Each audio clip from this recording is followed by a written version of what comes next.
কাপিয়া কি অরূপ বিশ্বাসকে হারালেন, মানে জায়েন্ট কিলার বলছি তো হারিয়ে দিলেন। একবারে হারিয়ে দিলেন। হ্যাঁ, ও জায়েন্ট তো নাকি, সে খুব হেভি ওয়েট, সে নাকি বিরাট ওয়েট।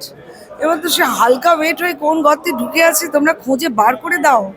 আমি বলবো কেমন লাগছে গো, কেমন লাগছে আপনাদের? এত লোককে এত কষ্ট দিয়েছেন, এত চোখের জলে ভাসিয়েছেন, এত অত্যাচার করেছেন, অত্যাচারে অত্যাচারে শেষ করেছেন। বিশেষ করে মেয়েদের, মেয়েদের তো তুচ্ছ তাচ্ছিল্য। ওর খোকস, যে খোকস ব্রাদার, সে তো মেয়েদের তো তুচ্ছ তাচ্ছিল্য। আর এখন সব শুনছি বিধানসভায় নাকি এই চুপ, এই ও রাজার মতো ঘুরে বেড়াতেন সব। বাপরে, অহংকার না কাউকে রেওয়াত করে না, এমনকি ব্রহ্মাকেও রেওয়াত করেনি। ব্রহ্মাকে যখন বলা হয়েছিল আপনি মহাদেবের আদি অন্ত পেয়েছেন দেখতে, উনি যাতে আর না খাটতে হয় উনি বলেছিলেন আমি পেয়েছি। তাতে করে কি হলো? তাতে করে ব্রহ্মার পুজো বন্ধ হয়ে গেল। ব্রহ্মা বিষ্ণু মহেশ্বরের ব্রহ্মা, এমনকি ব্রহ্মার অহংকারও, ব্রহ্মার মিথ্যেও সহ্য হয়নি দেবতাদের। আর এ তো সামান্য হেভি ওয়েট নাকি ফু করে উড়িয়ে দিয়েছে। দিদি, বিজেপি নেত্রীর পাশাপাশি আমরা অভিনেত্রী পাপিয়া অধিকারীকে খুব পরিচিত আমাদের, কিন্তু এই যে টলিপাড়া এতদিন ধরে যে চলছে, এটা কি অবসান পাপিয়া অধিকারী? মানে দুই ভাইয়ের যে অত্যাচার, সেই অত্যাচার কি অবসান হবে? অত্যাচার অবসান যখনই আমি তাকে হারিয়ে দিয়েছি তখনই অবসান হয়ে গেছে। এবার আমাদের যে স্ট্র্যাটেজাইজ করেছি সেগুলো ইমপ্লিমেন্টেশন আসল কথা।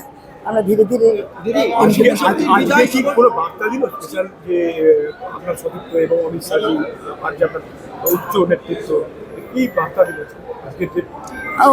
আমাদের মুখ্যমন্ত্রী নির্বাচিত হয়ে গেছে, অমিত শাহজি ওনার নামটা প্রপোজ করেছিলেন, সবাই মিলে সমর্থন করা হয়েছে, সবাই আমরা সবাই মিলে সমর্থন করেছি। তবু অমিত শাহজি বললেন আমি আপনাদের 2 মিনিট সময় দিচ্ছি, তারপরে বললেন আমি 10 মিনিট সময় দিচ্ছি, তারপরে বললেন আমি চুটকুলা শোনাচ্ছি, আপনারা ঠিক করুন যদি অন্য কেউ হয়, আপনারা নিজেরাও কেউ নামটা বলতে পারেন।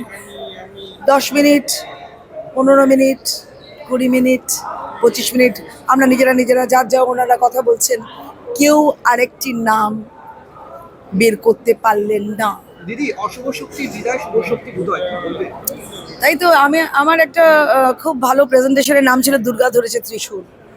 আমি সেই দুর্গার ভূমিকায় অভিনয় করেছিলাম। ত্রিশূল দিয়ে সব অসুর বধ, সব ব্যাড, যত রকম ব্যাড মোটিভেশন ছিল সব বধ। এবার দেখবেন একটা সুস্থ সুন্দর টালিগঞ্জ একটা কানুন, পশ্চিমবঙ্গের একটা কানুন, সত্যিকারের একটা কানুন আমরা তৈরি করব। হ্যাভ ফেথ অন মোদিজি। মমতা বন্দ্যোপাধ্যায় এখনো পর্যন্ত তার সোশ্যাল মিডিয়া থেকে চিফ মিনিস্টার এখনো নাম পত্রায় সরালেন না, রেখে দিয়েছে। ওনার একটাই কথা বলবো, গেট ওয়েল সুন। ওনার অসুখ